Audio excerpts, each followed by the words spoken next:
டெமான்ஸ்ட்ரபிளாக ஒரு இன்சிடெண்ட் நடந்தது. அதாவது ஒரு விசிட்டுக்கு போகிறோம், கவர்மெண்ட் ஸ்கூல்.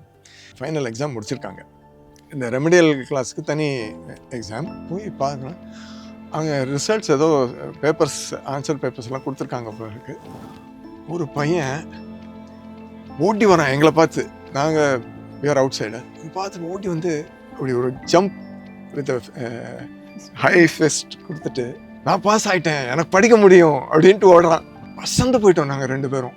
அவங்க ஆரம்பத்தில் இந்த ப்ராஜெக்ட் ஆரம்பிக்கும்போது கவர்மெண்ட் ஸ்கூல்ஸ் எப்படி இருந்துச்சு, என்ன மாதிரி நிலைமையில நாங்கள் குழந்தைங்கள பார்த்துருக்கோம் அப்படிங்கிறது எனக்கு ஞாபகம் இருக்குது. எப்படின்னா, இந்த பின்தங்கிய இருக்கிற குழந்தைங்க அவங்க நிலைமை எப்படின்னா, கிளாஸில் அவங்களுக்கு ஒன்றும் புரியாது. அவங்களுக்கு ஒன்றும் புரியலைன்னா அவங்க என்ன பண்ணுவாங்க, அவங்க பக்கத்தில் இருக்கிறவங்களோட பேசுறதுக்கு ஏதாவது பண்ணுவாங்க, ஏதாவது. ஸோ இந்த மாதிரி பசங்களை டீச்சருக்கு ஏதாவது டிஸ்டர்பன்ஸ், ஸோ அவங்களும் வந்து திட்டுவாங்க, அடிப்பாங்க, வெளியே போக சொல்லுவாங்க. வெளியே கிளாஸுக்கு வெளியே இல்லைன்னா ஹெட் மாஸ்டர் என்னடா பண்ணேன்னு சொல்லி அவர் ஒரு கூட்டிகிட்டு போவார். திட்டிகிட்டே தான், திட்டு அடி தான் அவங்க லைஃபே. ஸோ இந்த குழந்தைங்களுக்கு வந்து என்ன பண்ண போகிறோம், ஒரு டெஸ்பாண்டன்சி, ஒரு ஃப்ரஸ்ட்ரேஷன் லெவல் ரொம்ப ஹையாக இருக்கும். ஸோ இவங்க வந்து பயப்படுவாங்க, கிளாஸ்க்குள்ளே வரத்துக்கும் பயப்படுவாங்க, வெளியும் போக முடியாது. டாய்லெட், ஸ்கூல் டாய்லெட் பக்கத்தில் பதுங்கி இருப்பாங்க. ரொம்ப பரிதாபமாக இருக்கும். இந்த குழந்தைங்களெல்லாம் கூப்பிட்டு வந்து ஃபஸ்ட்டு அவங்களுக்கு கவலைப்படாத, நீ நல்லா படிப்ப, நீ எத்தனை வாட்டி வேணாலும் அதே கேள்வி கேட்கலாம்.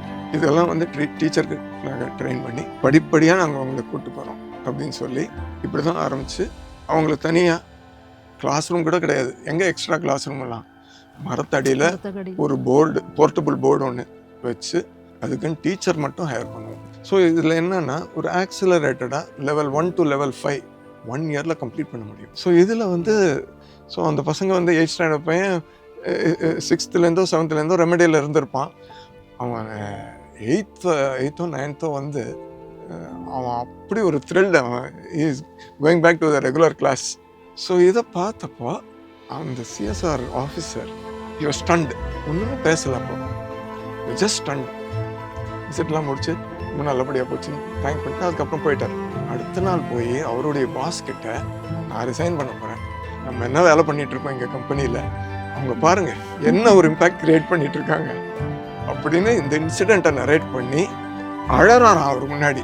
அவர் பாஸ் சொல்கிறாரு, I went and met is boss 2 or 3 days later. என்ன பண்ணீங்கன்னு தெரியல, இவர் வந்து ரிசைன் பண்ணுறேன்ட்டு லெட்டர் கொண்டு வந்து நீட்டுறாரு என்கிட்ட. அந்த அளவுக்கு அவர் எமோஷனல் ஆகிட்டார் அப்படிங்கிறார்.